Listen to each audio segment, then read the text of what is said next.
Today I'm painting in Art Studio Pro. Hi everyone, Steve Elliott here. I thought I would push Art Studio Pro a little bit further and try and do a portrait in it. I've only done 2 or 3 paintings in Art Studio Pro and I'm really interested to see what it can really do. So this is a photo of my friend Special K.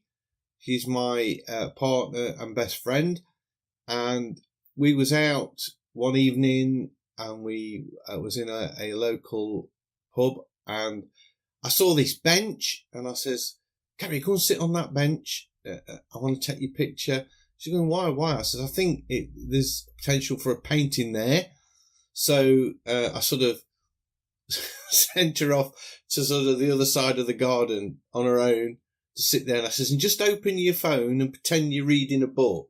Because I got this idea of us sitting on this bench reading a book. And I said, "And don't sit in the middle of the bench." So I suppose little bit cheeky of me really, and sort of putting her out of a comfort zone to go and do that for me. But she did, which was great. And then I'd forgotten I'd taken the picture.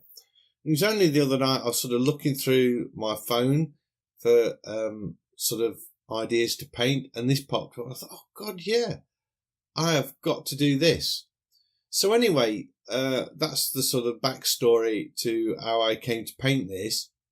But what I did, I began by using the fill tool to put in this sort of pink, warm background that I wanted over the whole of the canvas, and I wanted it to show through in places. So you can see I've left areas of it where it's not covered up, and I put the colour on the background really to help me judge tones. If you're working on a white ground, it's difficult to get your lights and your darks exactly right until you've got all of the canvas covered. So I like to cover it quickly with a colour so I can use that to base my lights and darks on.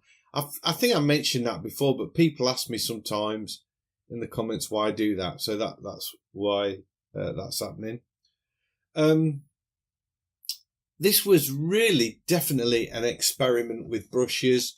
I didn't really have any idea what brushes to use, and I was sort of trying lots of different ones and fumbling through them, just sort of trying lots and lots of different techniques until I came up with a combination of brushes that I like. The old painting probably at the absolute max took me 3 hours, I think, to do from start to finish.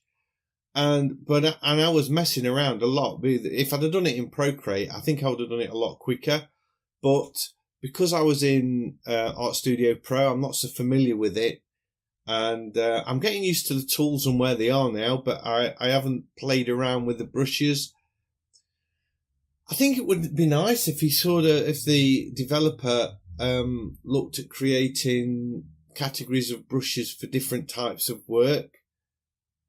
Similar to Procreate. It might make it a little bit easier to find brushes to do what you want, but I found them in the end, and the brushes that I came up with were basically out of the painting category. I was using the oil paintbrush, the coloured oil paintbrush, and the wet oil paintbrush, and using a combination of those 3, I was able to get an effect that I really liked. And then with the blending tool, I set the brush to the oil bristle from, I think it's the blending category. And I got an effect that I thought was quite realistic. And I stuck, once I'd found those, I stuck with them pretty much for the duration of the painting. Colour wise, I didn't think about a palette before I started. I kind of got in my head, I knew what I was going to use, so I just picked colours from the colours on the bar on the left hand side. I've swapped everything over, by the way. because I'm left-handed, so I've moved the toolbar over to the other side, and that way I can hold my iPad and touch the controls with the thumb as I'm working, and I don't sort of have to struggle with, if I've got the image on the other side and the tool's the other way around, it's really difficult for me, so I do switch them over. And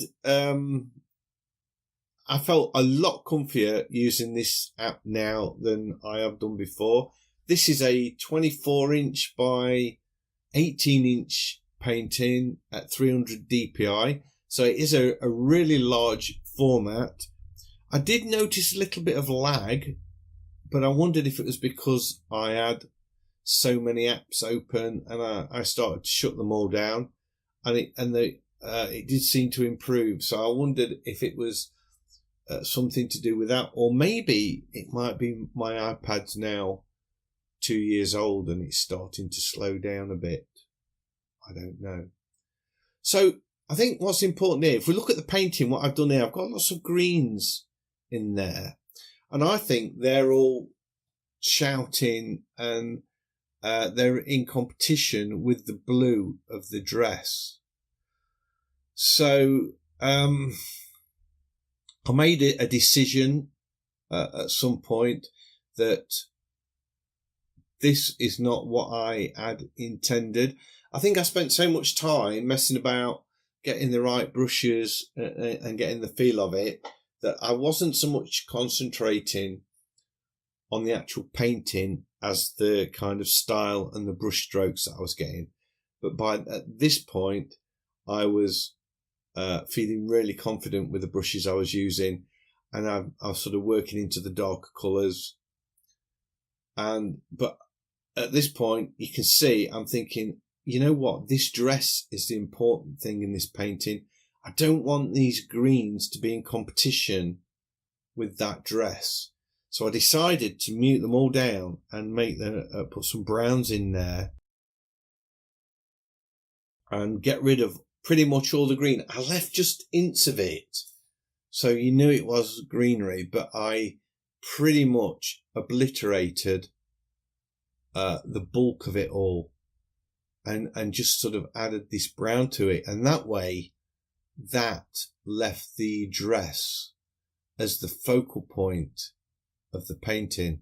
And I think that's really important. I think sometimes you can get bogged down, especially if you're working from a photo, you see the colours and you start to think that they're what you should have in your painting.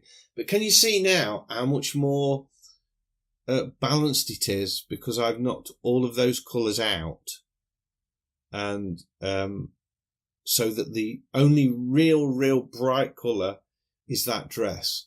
So now I've got the shape in, I'm going to start adding form.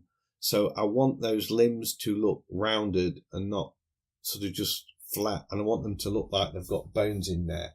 So you do that by adding the shadows, and make sure when you're blending, you blend thinking about the actual form of the object you're blending. So add the curves on the limbs. Don't just sort of put a straight shaded line, and look for nooks and crannies and put the shadows in there. I've sort of done this one a little bit back to front, because usually if I do a portrait, I'm into the face first and try and get that right, and then think about the rest of it. But this time I've sort of done it a different way around, where I'm looking at the body and the background and everything else, and the face came later. And I did struggle somewhat with the face, but sometimes I can get a likeness within minutes, and other times it takes quite a lot longer. And where I went wrong with this one, I struggled with the shape of the mouth, and I probably took 45 minutes of the 3 hours of the painting just doing the mouth. And I had a break. I think I probably went away and made a cup of tea and came back, and I looked at it again. I thought, oh my God, that mouth is way too small. Why didn't I not see that straight away. So once I saw that, I corrected it, and then I was happy. But I suppose what I'm trying to say is think about measuring things all the time. Look about where the corners of the mouth line up with the eyes, and so on, and sort of get everything positioned right. And I think you'll be a lot further on the way to getting the lightness you want. Now you can see the mouth, the sort of, it's just too small. I guess it's not as small, probably that small, but it definitely is not quite right when you look at the, I think it's the bit of shadow on a cheek that I've just got wrong. It's way too close to the nose if you look at that compared to the photo. And there's little things like that can just throw you out, and it looks wrong and you don't know why it looks wrong. And if you just start looking at it objectively and start measuring things, it becomes a lot easier. I created a new layer, and I put this on top of, I forgot to say, I put a canvas layer on this because I wanted a sort of texture of a canvas for this oil painting.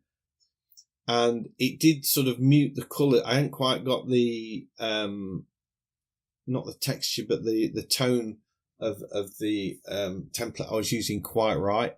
And it did make some of the colours a little bit darker. So to do this highlights, I then created a layer above my canvas layer and put those highlights in. And I just put them on a shoulder, really. And then I start messing about on the face, and I realise I'm still on this layer above the canvas. So I sort of put it under the canvas, merge it all down, and you can see it's all going wrong with the colours at this point. So I have to sort of put that back on the right layer, and then that loses the highlights on the shoulder. So I got kind of around my neck a little bit there, but and you can see that the texture's not on the face, it's disappeared. So at some point, I think it's here, I readjust that, and then repainting those shoulders again. And by painting just that sort of wisp of air, she's got this sort of white patch in there. It looks really cool, actually.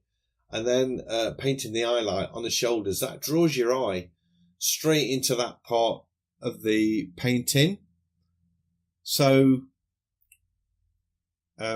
all that's left to do now, I think I've got the lightness pretty reasonable, is look at the dress and add some more colour into that. Sort of make that pop a little bit, and add some more form by blending that colour into the folds how they would be on the dress. And it's worth mentioning that, I've got a huge area of this painting with hardly anything in it, just an empty bench and some sort of abstract shapes. So you don't have to fill a painting with detail over every inch of it. You can let the viewer fill in all that detail themselves without you having to do it. So there we go. You can see I'm just sort of putting in the highlights on this dress. And by knocking back all of those greens, I think I've got a really nice, well-balanced painting here. And it worked great in Art Studio Pro. Really nice app. Well worth considering if you haven't got it. I don't know if it does anything different to Procreate. I might do, what do you think? Should I do the same painting in both apps to see how they come out? That might be interesting. Stick a comment below if you'd like to see that. I'm not sure if it's a good idea or not. Anyway, that's it. That is the end of my portrait of Special K. I hope you've enjoyed this painting. If you have, a big thumbs up, as always, is much appreciated.